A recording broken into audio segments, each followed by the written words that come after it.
out of the red corner, an undefeated mixed martial artist holding a perfect professional record. What's up, everybody? Crossover MMA back in here with one more video. This would be my UFC Paris recap. I'm going to go through the entire card. Without further ado, let's get right into it. First fight, we have Balaji Oki versus Chris Duncan. So, first round, fight starts. Balaji Oki's peppering Chris Duncan with his jab and strikes. Duncan clearly is the slower fighter. Oki is really just piecing up Duncan with his jab and his strikes on the feet. Oki then gets into the clinch with Duncan and goes for a takedown. And then in the midst of Oki getting that takedown, Chris Duncan just snatches Oki's neck, locks up a guillotine choke, and puts Oki to sleep. Duncan essentially snatched victory from the jaws of defeat. Next fight, we have Nora Cornolle versus Jacqueline Cavalcanti. So round one starts out tit for tat. Cornolle is using leg kicks, Cavalcanti is using her hands. Then Cornolle gets a takedown, controls a little bit.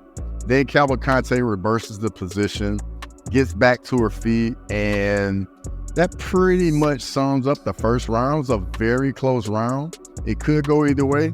I gave it to Cornolle. Then round two, Cavalcanti comes out, takes the center of the octagon, then proceeds to start putting on a striking clinic on Cornolle. Cavalcanti drops Cornolle, rocks her pretty good. At this point, Cavalcanti is just imposing her will, taking control of the fight, and she's defending Cornolle's takedown attempt. So round two is a clear 10-9 for Cavalcanti. Round three, Cavalcanti comes right back out, takes the center of the octagon again. She's landing the bigger strikes. Cornolle is fighting off the back foot and can't get any of her takedowns. Cavalcanti has more output. She's landing the better shots.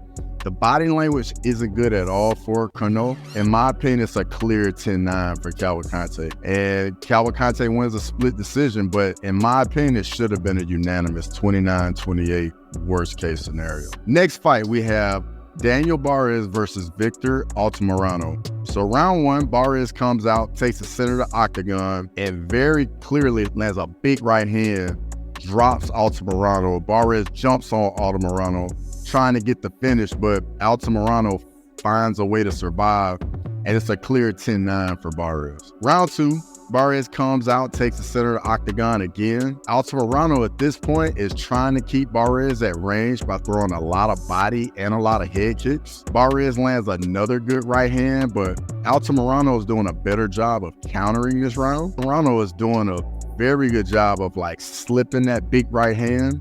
The strike numbers in this round are very close, but in my opinion, Barez landed heavier strikes, and he's bringing the fight to Altamirano.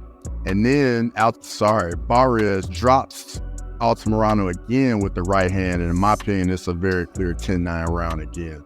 So Barez is up 2 rounds to none. Altamirano's needing to finish in round three. He comes out, he's more aggressive, Altamirano is. He's throwing a lot of body kicks, head kicks again, and Altamirano is standing his ground much better this round.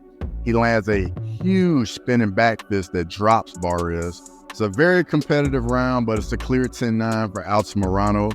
And Barez ultimately wins a unanimous decision, 29-28. Next fight, we have Alien Perez versus Daria Zhelezniakova. In round one, Perez ducks under a strike from Daria, gets a body lock that trips her.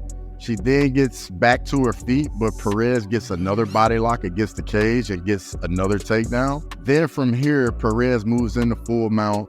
She's looking for the arm triangle, and then next thing you know, she gets the tap and then proceeds to twerk on Daria's head. Next fight, we have Taylor Lapilus versus Vince Morales. So round one, Lapilus comes out, takes the center.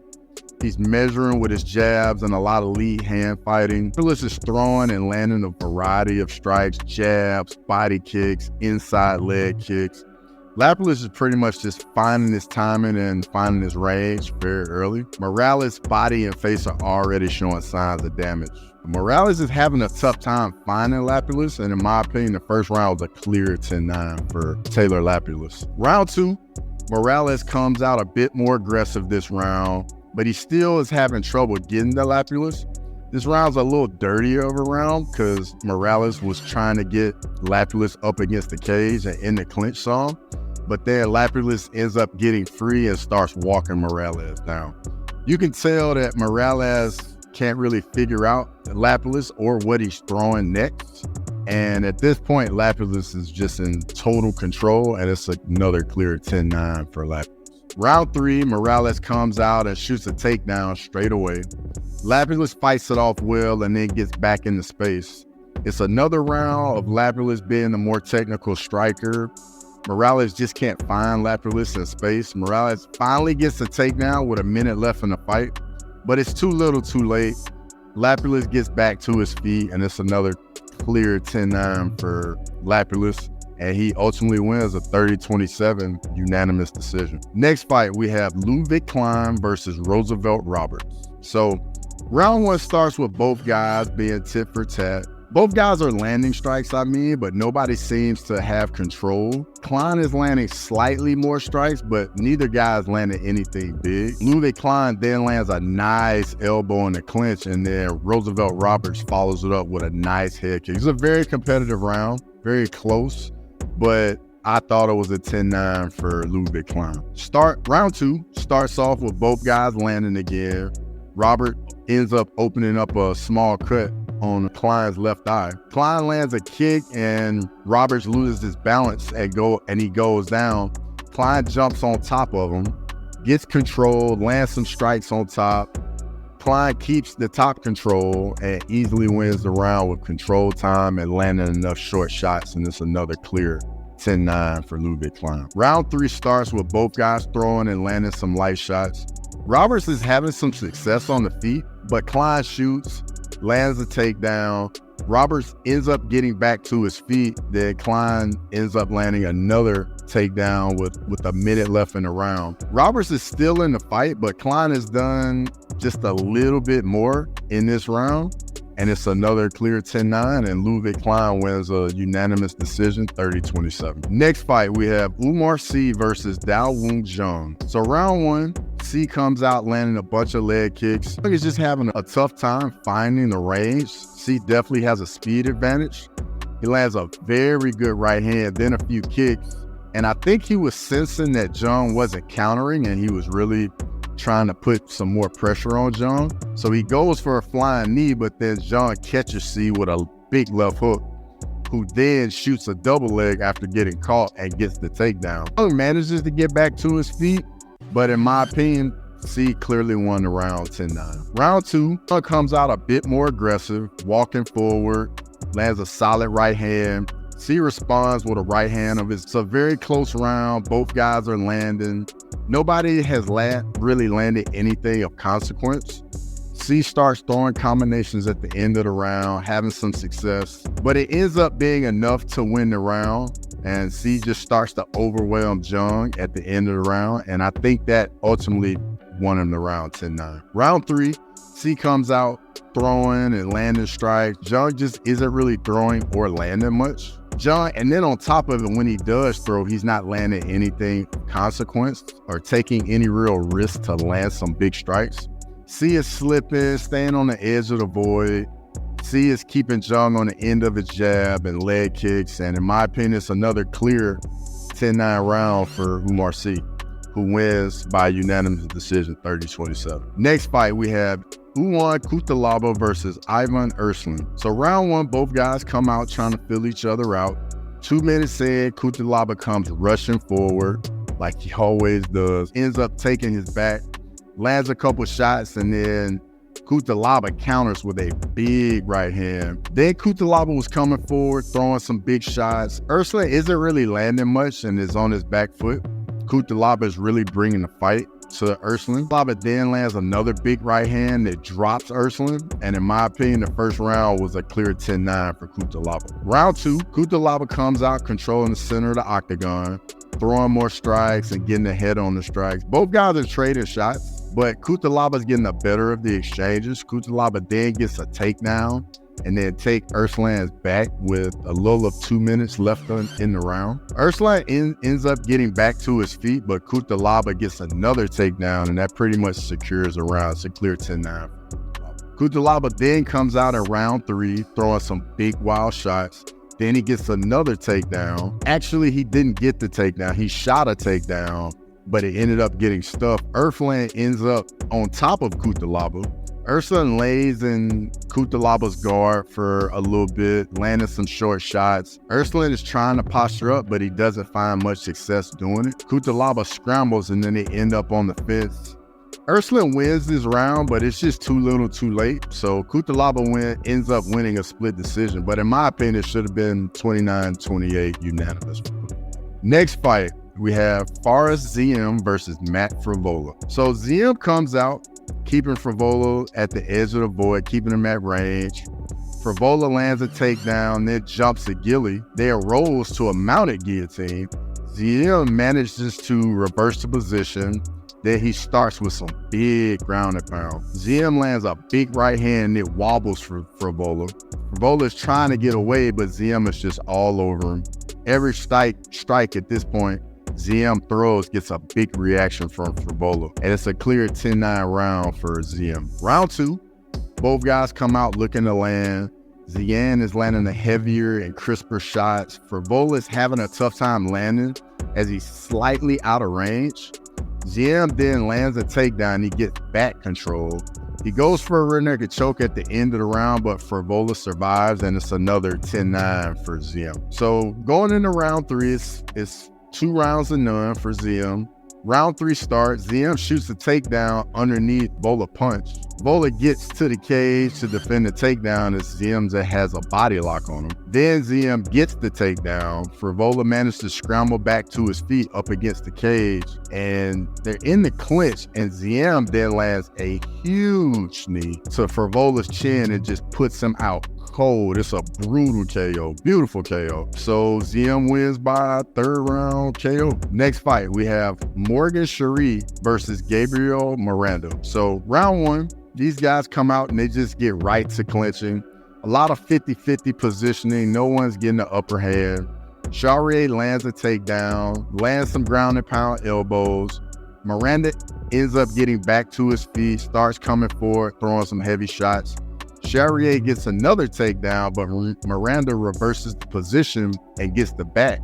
Charriere gets out and starts landing some ground and pound. It's a very clear 10-9 for Charriere. Round 2 starts, and it ends up, they're back in the clinch. Miranda turns away as if he's trying to get out of the clinch and get away, and Charriere just catches him with a huge left hook, putting Miranda out cold, and Charriere wins by Next fight, we have Kevin Jousset versus Brian Battle. Round 1, Brian Battle comes out, straight away takes the center of the octagon. They tie up in the clinch, but neither guy really has an advantage. They exchange on the feet. Battle lands more strikes, but Jousset, in my opinion, lands the heavier strikes. They keep exchanging, and they're standing right in front of each other. Both guys are having success, but Battle is starting to overwhelm Jousset with the volume. So I gave round 1 to Brian Battle 10-9. Round 2, they come back out and pick up right where they left off, standing right in front of each other, exchanging. Battle starts turning up the pace with the strikes a little bit and putting a bit more pressure on. Jousset is trying to match him, and it's basically turning into a war. Battle gets Jousset up against the cage and just keeps throwing strikes to overwhelm Jousset. Jousset is starting to break a little bit, and that only makes Battle turn up the pressure and pace a little bit more. Then Battle just flat out breaks Jousset with the pace and the volume, and he gets a standing TKO as Herb Dean steps in to stop the fight. Next fight, we have William Gomis versus Joanderson Brito. Round 1, Brito comes out very aggressive. They get into the clinch straight away. Brito gets the takedown, and Gomis reverses the position. They scramble back to the feet and back in the clinch. They break free with a minute left. Brito's throwing some wild strikes. Brito lands a big left hook before the end of the round. It's a super close round, but I gave it 10-9 to Joanderson Brito. It's a very close round. Round 2, Brito is right back on the pressure. He lands a takedown from a body lock. Brito then goes for an arm triangle, but he doesn't quite have the right angle to finish it. So Gomis ends up getting back to his feet and gets free. Brito then is still on the pressure. Gomis is landing a couple body shots, but I ended up giving this round 10-9. So round 3, both guys are landing and exchanging. Gomis is getting the better of the exchanges early in the round. Gomis is circling, and Brito essentially is just following him around the octagon, landing some slick strikes as he's pulling Brito into him, and he's just catching him. Brito gets a takedown, lands some short ground and pound. Gomis then gets a takedown, but they end up back on their feet. Round 3, in my opinion, was a Gomis round, so I had it 29-28 for Jonas and Brito, but William Gomis wins a split decision. Then we come to the co-main event, Nasruddin Imavov versus Brendan Allen. Round 1, Brendan Allen comes in and he gets right to a takedown very early. Allen controls Imavov, but doesn't do hardly any damage at all. And to be fair, nothing happens in this round, really, just besides Brendan Allen just wins the round by control 10. Round 2, Allen comes out and shoots for a single leg straight away. Imavov defends the takedown beautifully. They get back to their feet because Imavov sprawled very well. Then as soon as they get back to their feet, Allen reshoots, sprawls again, defends well, then ends up on Allen's back, and that's the end of the round. It's a clear 10-9 for Nasruddin Imavov. Round 3, they come together. Imavov's winning the exchanges. He's clearly the better striker, the more technical striker as well. Allen shoots for another takedown. Imavov sprawls. And at this point, you can tell Brendan Allen is starting to gas a little bit. Imavov ends up on top and start landing some good ground and pound. Imavov has pretty much taken control of the fight. Allen is doing everything he can to get a takedown, but it's just not enough. They make it back to their feet, and Imavov lands some good strikes. At this point, both guys are gassed, and they're just throwing wild shots, and that pretty much ends the round. It's a clear 10-9 for Imavov. And he wins unanimous decision, 29-28. So then we come to the main event, Renato Moicano versus Benoit Saint-Denis. Round 1, Moicano comes out, he's coming forward. BSD's throwing a few kicks. Then BSD throws a kick. Moicano catches the kick, gets the takedown, controls BSD, and essentially just beats him position to the next in the grappling sequence. Moicano then gets BSD's back and rolls in the full mount and just starts landing some heavy elbows with ground and pound on BSD, and he manages to start opening up a nasty cut. And at this point, Moicano is just dominating BSD on the ground. BSD barely survives the round, like he's luffed up and just bleeding everywhere. This is a 10-8 round for Renato Moicano. Round 2 starts. Moicano comes out circling. BSD's much more aggressive. He's throwing strikes, but they seem to not have a lot of steam on him because, I mean, you could tell he was still hurt from the first round. Moicano at this point is pretty much just waiting for his opportunity to get BSD on the ground again to give him some more ground and pound. BSD is trying to land some power shots, but you can tell he's on high alert for the takedown, and the cut on his face is really starting to bother him. Like, his face is basically covered in blood. It's a BSD round, but in between rounds, the doctor looks at the cut and the doctor stops the fight, and Renato Moicano wins by doctor stoppage TKO. So I wanted to thank everybody for all the support. You guys watching the videos, liking the videos, leaving comments. I truly appreciate it. Let me know what you guys think in the comments below.